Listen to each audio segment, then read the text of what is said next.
Le quiero contar al público que tenemos una entrevista pactada, una conversación pactada, bueno, acordada la conversación, no la entrevista pactada, es una mala expresión, con Gustavo Gorriti, que es un gran periodista. Yo la verdad que le digo que estaremos conversando en estos minutos con uno de los periodistas más importantes de toda América Latina. Desde luego ha desarrollado su trabajo fundamentalmente en Perú y bueno, pues el papel de Gustavo Gorriti con sus trabajos de investigación ha sido fundamental para la vida de Perú en los últimos años por muchas razones. Y bueno, pues lo hemos buscado. Siempre me gustaría platicar de su propia biografía, que es muy amplia, que es muy rica, que es muy intensa, pero en este momento nos importa escuchar a Gustavo Gorriti, este muy reconocido y premiado periodista que pues está siguiendo de cerca, obvio, lo que está sucediendo con Vizcarra. Y lo hemos invitado para hablar del momento 2020 de Perú, de lo que significa pues esta destitución al final de cuentas de Vizcarra, del presidente peruano, pues señalado por presuntos actos de corrupción, por lo que se señaló por parte de algunas fuentes del periódico El Comercio, y que ha detonado una situación que ya nos contará Gustavo de qué naturaleza es. Tumbar a un presidente de esta manera, pues es algo que no se ve todos los días. Gustavo Gorriti, gracias por estar aquí. Un saludo desde México. Gracias por tu presencia en el programa. Muchas gracias, Carmen. Es un placer estar contigo como siempre. Dime una cosa, Gustavo, ¿qué está sucediendo en Perú que estamos viendo una cosa de este tamaño? ¿Es un tema legal? ¿Un tema político? Bueno, siempre tiene que haber algún tema legal dentro de casi cada situación política que se da, y especialmente en un país leguleyo como Perú. Pero lo que básicamente ha sucedido es de que la vacancia del presidente Vizcarra, acaecida el día de ayer, termina por coronar uno de los años más oscuros que hemos vivido en nuestra historia, diría yo, y sin duda el año más oscuro en lo que lleva pasado el siglo XXI. Hemos tenido un año de la peste, de la pandemia, que acá en el Perú ha tenido algunos de los picos más altos en el mundo entero. Por algún tiempo el Perú ha tenido la mayor tasa de letalidad por la plaga que en cualquier otro país del mundo. Las medidas que se tomaron, que fueron las que en ese momento y aún ahora recomendaban las organizaciones internacionales, como llevar a cabo cuarentenas y confinamientos, aquí se hicieron en forma extrema, como resultado de lo cual, por supuesto, la economía quedó fracturada y hemos tenido también una de las peores recesiones en mucho tiempo. Las bajas que ha tenido el Perú como consecuencia de la pandemia han sido superiores a las que ha habido en la guerra interna contra Sendero Luminoso, que tomó 12 años, por lo menos, e incluso mayores al conjunto de guerras internacionales que tuvo el Perú hasta ahora. De tal manera de que difícilmente ha podido tenerse un costo mayor en tan poco tiempo. Como suele suceder en la historia con las grandes pestes, los resultados que ha tenido eso sobre la estabilidad política han sido graves. Y luego de que el presidente Vizcarra, quien asumió, hay que recordarlo, después de la renuncia obligada de Pedro Pablo Kuczynski, como resultado de las acciones del Congreso previo al Congreso precedente, Vizcarra llevó a cabo una serie de modificaciones y básicamente apoyó a fondo la lucha contra la corrupción que se estaba llevando a cabo, sobre todo en relación con el develamiento del caso Lavallato en el Perú, que ha sido, después del Brasil, lo más importante que ha habido en América Latina. Como resultado de eso, eventualmente, Vizcarra, que ha tenido una popularidad muy alta, que no ha bajado ni siquiera en los peores momentos, ha estado por encima del 60%, disolvió constitucionalmente el Congreso anterior y llamó a la elección de este nuevo Congreso, que ya no temiendo ser disuelto, y no teniendo Vizcarra ninguna representación parlamentaria propia, empezó a constituirse en una alternativa de poder. Para ellos, el tener un estadio tan corto en el poder, puesto que han sido elegidos hace poco más de un año y su régimen termina en el próximo año, el 28 de julio del 2021, deben salir, llevó a cabo una serie de confrontaciones. Vizcarra ha dicho que más de una ocasión los líderes de algunos partidos políticos le pidieron postergar 1 o 2 años las elecciones. Él se negó a eso. Entonces se hizo un previo intento de vacancia que abortó cuando los contactos del ahora juramentado presidente de la República, Manuel Merino, con mandos militares se hicieron públicos. Yo los hice públicos. Y ahora el hecho de que en investigaciones que se están llevando a cabo en casos conexos con el caso mayor de Lavallato, el Club de la Construcción, ha habido algunos delatores premiados, aspirantes a delatores premiados, que aquí se les llama colaboradores eficaces, que implicaron al presidente hasta ayer de la República de Vizcarra, cuando era gobernador del departamento de Moquegua, en haber recibido supuestamente algún pago de sobornos por haber aprobado y haber firmado la realización de obras, y luego por algún otro caso más.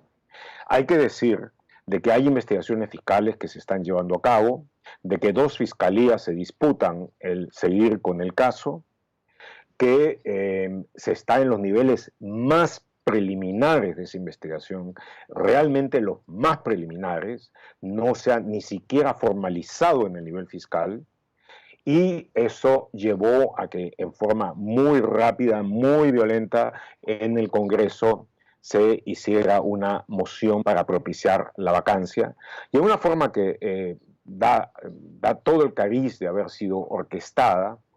Primero se presentó por unas pocas organizaciones y partidos que decían inicialmente que no iban a apoyar eso, después lo apoyaron, y algunos otros que iban a votar en contra y mantuvieron la atención hasta el último momento. Al final se voltearon y votaron a favor de la vacancia de Vizcarra.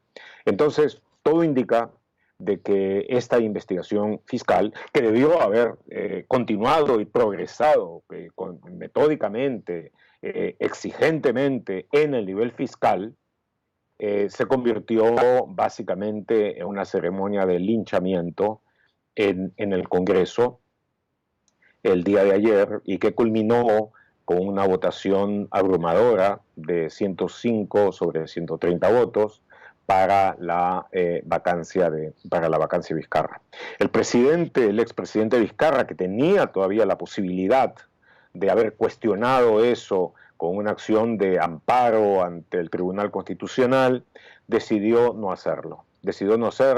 Él, que había una y otra vez indicado que no quería quedarse un día más en el cargo de aquel para el que había sido electo, decidió no entrar en una confrontación abierta con el Congreso y se despidió. El día de ayer, desde la noche, ha habido manifestaciones fuertes en Lima, en varias ciudades del interior también, protestando contra el Congreso, y hoy día Merino ha juramentado también en medio de manifestaciones, lo cual, dado que en Lima ha habido un confinamiento grande y que la gente, diría yo, en términos generales, sobre todo las clases medias, se lo han tomado muy en serio, el hecho de que hayan salido a hacer manifestaciones multitudinarias indica un poco la intensidad de sentimientos que hay al respecto. Absolutamente, Gustavo Gorriti. Estamos viendo las imágenes precisamente desde Perú que están circulando en los medios, y vemos pues lo que estás narrando. Vemos estas imágenes de la gente pues con cacerolas, ¿no? Protestando, las imágenes que vemos en Lima, protestando pues por la decisión del Congreso de destituir a Vizcarra, y pues con muy malas palabras para el presidente Merino ahora, que es el que toma el poder. Así es, él va a estar en el poder. En principio se ha comprometido, porque obviamente una de las cosas de mayor que propician más el repudio de la gente es la alta sospecha de que detrás de todo eso intentan permanecer en el poder. Pero lo peor de todo es de que como quiera que se ha tratado de una confederación de partidos y posiciones de las más diferentes tendencias, entre los cuales están partidarios de la dictadura de Fujimori, entre los cuales están grupos que han estado muy vinculados con la corrupción del caso Lavallato, y también con la corrupción del Poder Judicial que fue descubierta en el caso concomitante que acá se conoce como lavajuez, de que ellos intenten ahora retomar las instituciones que por las investigaciones y los escándalos públicos que ya motivaron ese control que perdieron hasta ahora, y de que intenten llevar a cabo una serie de contrarreformas que, como suele suceder en todas las dictaduras demagógicas, se enmascaran siempre en el travestismo lingüístico de una supuesta lucha contra la corrupción, y de que en consecuencia vaya atrás. De tal manera de que las protestas van contra eso, y cualquier indicio de que se intente primero retrasar el cronograma para las elecciones, alguna de las instituciones, sobre todo del Poder Judicial y de la regulación constitucional, van a, me imagino, a tener una respuesta popular sumamente fuerte. Y finalmente, el hecho de que pueda haber un intento de contraofensiva de los grupos más radicales de ultraderecha, que aquí están vinculados sobre todo con la antigua corrupción, es también una posibilidad sumamente real que me imagino va a provocar eventualmente la movilización de la gente. En el contexto, entonces, de estar viviendo una crisis económica fuerte, en el contexto de tener una pandemia que no ha sido controlada, pero que estaba empezando a ser controlada después de muchos meses en que al fin se había logrado una cierta articulación, una cierta vertebración en las medidas contra ella, ahora todo eso se va a agravar. Y si a esa situación se le añade la posibilidad de que haya un descontento y movilizaciones populares intensas, entonces puede verse de que vamos a terminar un año, uno de los peores años en nuestra historia reciente, y que vamos a empezar un año 2021 que coincidentemente es el del bicentenario de nuestra república, con una gran tensión frente a lo que pueda suceder. Dime una cosa, Gustavo Gorriti, si los elementos para destituir, porque al final de cuentas es una destitución, le llaman vacancia, pero al final de cuentas lo echaron de la presidencia a Martín Vizcarra, si los elementos que hay a la mesa, que son las declaraciones de unos posibles testigos protegidos o colaboradores eficaces, como le llaman allá, publicadas en un medio, entiendo que en El Comercio, si se adelantan estas declaraciones en algo que ni siquiera estaba cabalmente procesado judicialmente, si era tan incipiente la investigación respecto a posibles o presuntos actos de corrupción de Vizcarra, que pues tendrían que haberse en todo caso demostrado, ¿por qué no peleó Vizcarra? ¿Por qué fue tan dócil y se fue como se fue ayer? Pues no lo sé, él fue golpeado en los últimos meses por una cadena de acontecimientos negativos. Primero, gente de mucha confianza suya, que lo había acompañado desde los tiempos que fue gobernador de Moquegua, terminó haciendo una serie de audios que buscaban comprometerlo, pero que lo que demostraban es que se había enseñoreado una disfuncionalidad de grupos pequeños, que habían sido además penetrados por grupos independientes de inteligencia, que habían llevado mucho material a la oficina de un congresista que a su turno tiene una trayectoria que es más prontuario que trayectoria, que empezó con el primer escándalo. Ese escándalo que le llegó a ser de gente muy de cerca parece que lo afectó anímicamente. Luego de eso vino la lucha contra la primera vacancia. Y después, ahora, este segundo caso, la segunda vacancia por los supuestos sobornos que según los colaboradores eficaces había recibido. Ahora bien, algunos de esos colaboradores eficaces, aunque que ni siquiera lo son candidatos a colaboración eficaz. Alguno de esos había tenido cercanía con Vizcarra, un cierto grado de amistad con Vizcarra, y me imagino de que también ese sentimiento de haber tenido un nivel tan alto de desafecciones, de traiciones en el presupuesto de que sea inocente,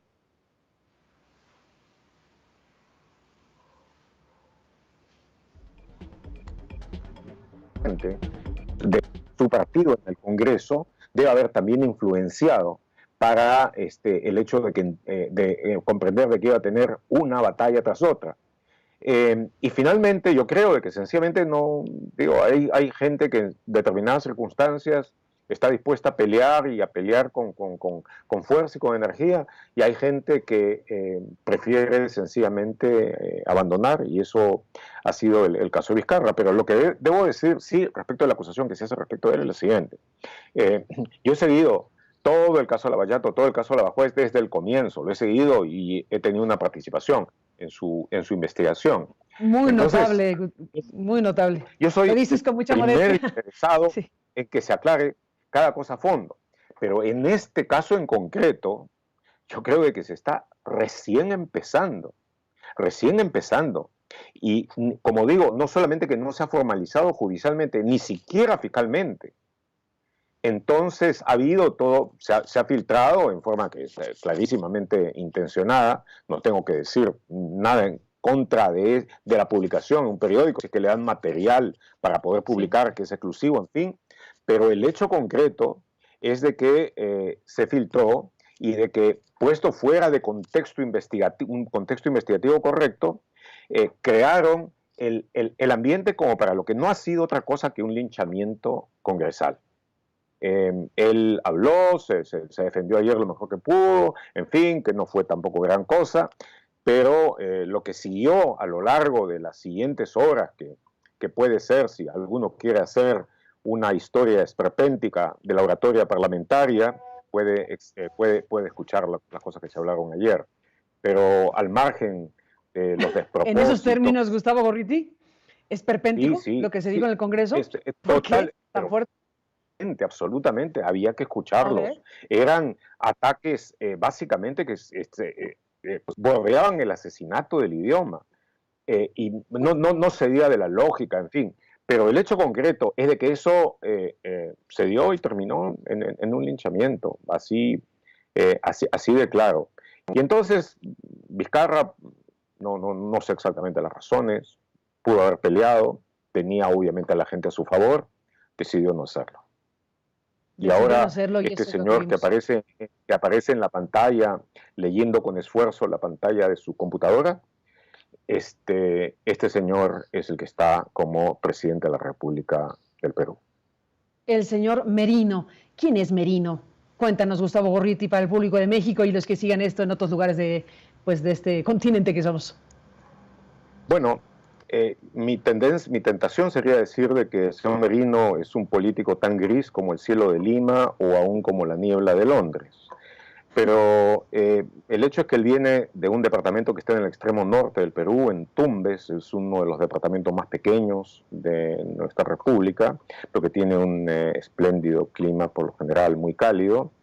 Él ha sido un empresario, agricultor, ganadero, digamos más bien mediano, que se entró en el partido Acción Popular del expresidente, que tuvo una ilustre tradición democrática, Fernando Belaúnde, como también del muy ilustre demócrata Valentín Paniagua. Entró y tuvo una modesta representación congresional en un par de ocasiones. Fue electo nuevamente gracias al impulso que tuvo Acción Popular en las últimas elecciones, y por haber tenido una buena representación, logró la presidencia de la Cámara del Congreso. Diría de que, digamos, si se utilizara el cerebro del señor Merino como generador de electricidad, no creo que se prenderían muchos focos. Pero es un personaje simple, pero que obviamente, quizá lo que no tienen trayectoria, quizá lo que no tienen visión política, sí lo tienen ambición. Este señor Merino descrito como lo describes, Gustavo Gorriti, tendrá el encargo de concluir el mandato de Vizcarra y convocar elecciones? Tiene el mandato firme de hacerlo, y se ha comprometido a eso en la ceremonia en la que ha asumido el cargo ahora, esta mañana. Y tiene la demanda de hacerlo. Si no lo hace, pues vamos a entrar en un periodo sumamente convulso en nuestra historia. ¿Anticipas que puede ocurrir tal cosa? No descarto que pueda ocurrir. Y espero eso, no, pero no lo descarto. Bueno, eso sería una ruptura del orden constitucional. Sin duda. Sin duda. Pues Gustavo Gorriti, representaría una medida completamente irregular, o completamente irregular. Tienen la mayoría parlamentaria, para la mayor parte de los congresistas que están ahí es en su interés personal más profundo el postergar su mandato, pero desde el punto de vista más crudamente legalista podrían hacerlo, pero eso iría completamente en contra de lo que está mandado por la Constitución, de lo que ha sido acordado por el pueblo a través de algunos referendos recientes, y de lo que es la abrumadora opinión pública en el Perú. Vamos a vivir, creo yo, meses intensos, meses difíciles, quizá muy difíciles. Espero que nuestra república, que ha tenido momentos de años continuos de crecimiento, espero que nuestra democracia, que ha sobrevivido durante el lapso más largo en toda nuestra historia, y nuestra economía, que creció también en la forma más consistente en nuestra historia hasta el momento en que llegó la peste al Perú, espero de que esto no sea más que una bolsa de aire en la navegación de nuestra patria. Espero de que esto pueda pasar rápidamente, y espero que lo mejor de la ciudadanía peruana esté alerta y con la capacidad de movilización y de acción necesaria como para lograr que el orden constitucional y el ordenamiento democrático, el progreso económico logrados con tanta dificultad en nuestro país puedan continuar, y no se diga de la lucha anticorrupción, que era la promesa y la esperanza de poder tener un país más íntegro, más completo, que con mayores posibilidades de crecimiento, progreso y bienestar para sus habitantes. Pero ojalá que eso pueda suceder, pero obviamente vamos a pasar meses difíciles antes de saberlo. Sin duda, pues contigo esperamos lo mismo para Perú. Todo lo que acabas de decir, desde luego, es lo que deseamos para Perú y para este país que está viviendo momentos tan complejos como los que nos has narrado esta mañana. Gustavo Gorriti, muchísimas gracias por tomarme la llamada para este programa. Te mandamos un fuerte abrazo y seguimos hablando, si me lo permites. Gracias a ti, Carmen. Un fuerte abrazo también. Hasta igualmente, pronto. Gracias, Gustavo. Hasta la próxima. Un fuerte abrazo a Gustavo Gorriti, pues este gran periodista. La verdad que hace un momento que mencionaba él en su narración algo respecto a Lavallato y a Odebrecht, como yo he seguido. No, claro que has seguido. Gustavo Gorriti es un periodista que es fundamental en todo este proceso investigativo, periodísticamente hablando, en Perú y en toda América Latina. Y bueno, pues ha sido una pieza clave, Gorriti, para informar, para revelar, para reportear y para dar a conocer asuntos de enorme importancia con estos temas tan relacionados con ese escándalo multinacional conocido como Lavallato, y desde luego el caso Odebrecht. Y en Perú, pues cuántos presidentes han caído, cuántos funcionarios, empresarios. Perú es un país que ha vivido de la manera más intensa posible el tema Lavallato y Odebrecht, y Gustavo Gorriti, con quien acabamos de hablar, es una pieza clave en relación a la aportación fundamental del trabajo periodístico de investigación en asuntos de esta historia. Por eso nos importaba mucho hablar con Gorriti esta mañana, porque si Gorriti está planteando que lo que pasó con Vizcarra es lo que acabamos de escuchar, hay que tomarse con pinzas la automática definición de que Vizcarra es un corrupto, por lo que acabamos de escuchar. Si alguien que ha investigado de la manera en que ha investigado los casos de corrupción en Perú está planteando que aquí lo que hubo fue un asalto, en pocas palabras, del Congreso a la presidencia y lo tumbaron, hay que entenderlo de una manera más amplia que simple y llanamente decir, sacaron a ese presidente por corrupto. Creo que la lectura que da Gorriti nos lleva a otro territorio y a un momento que vive Perú bastante complejo, en donde hay que tener, bueno, pues pinzas para entender y aquilatar el significado de lo que nos ha explicado Gustavo Gorriti desde allá. A Gorriti le han pasado unas cosas tremendas. Gustavo, déjeme ahí 2 o 3 cosas que nos definen al personaje. Gustavo vivió en los tiempos de Fujimori, pues una circunstancia muy fuerte. Fue detenido por el ejército. Gorriti fue llevado a la cárcel en el ejército.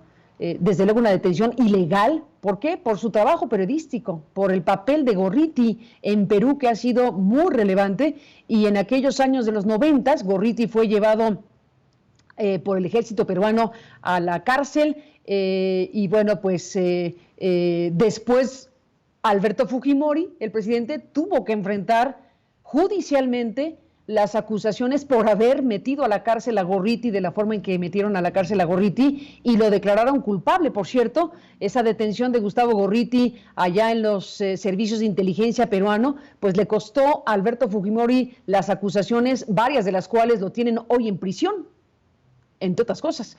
Recordemos este y otros delitos cometidos por Fujimori, pues lo tienen en la cárcel desde hace ya varios años. Una pieza importante de la historia de Perú tiene que ver precisamente con asuntos que le tocaron vivir al propio Gustavo Gorriti. Esa es una. Pero ahora, ¿qué me dice usted de lo que pasó con Alan García? Alan García, el expresidente, cuando estuvo a punto de ser detenido en su casa por el escándalo Odebrecht, por el escándalo Lavallato y Odebrecht, pues prefirió no continuar vivo. Y Alan García, el expresidente, se dio un plomazo y se quitó la vida. El escándalo Lavallato Odebrecht en Perú ha llegado a esos niveles, incluyendo el suicidio de un expresidente como Alan García. Recuerdo perfecto cuando el ex canciller de Alan García acusó a Gustavo Gorriti literalmente de la muerte de Alan García. ¿Por qué? Por las investigaciones realizadas que exhibieron y que dieron información relevante, que al final de cuentas, pues entre las investigaciones judiciales y las investigaciones periodísticas, pues colocaron al personaje en una situación extrema que lo llevó finalmente, por su decisión, a quitarse la vida.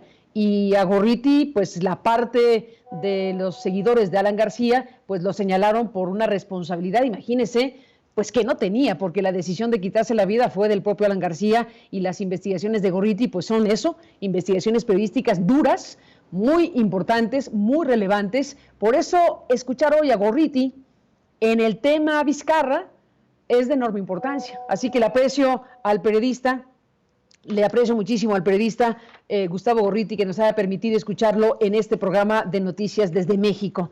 Así que habremos de seguir de cerca, por supuesto, el caso peruano en un momento tan complejo como el que se está viviendo, y por algo habrá gente en la calle protestando, por algo habrá gente con cacerolas enojada porque tomó el poder el señor Merino, el presidente del Congreso, y que pues se hicieron del poder de esta manera. Vamos a ver cómo terminan las cosas, pero aquí está el análisis y la revisión puntual de Gorriti sobre lo que está ocurriendo. Ayer se da la vacancia, que así le llaman en Perú, y que para efectos prácticos es una destitución, y pues no peleó Vizcarra por las razones que sea, ya las trató de explicar el propio Gorriti, pero llama la atención que finalmente decidió retirarse y no pelear la posibilidad de confrontar lo que el Congreso estaba haciendo precisamente con este tema. Así que bueno, nos vamos con esto, estamos en la parte final, 10:56, tiempo del centro, entramos en nuestro resumen de noticias y nos vamos despidiendo. A ver si me dice la producción si tenemos un corte o no. Creo que ya no. Sí tenemos un corte, volvemos para finalizar. Buzón de voz. Envíanos un mensaje de voz por WhatsApp al 5574 32 32 73, 5574 32 32 73. Incluye tu nombre y lugar donde vives. Tu opinión nos importa.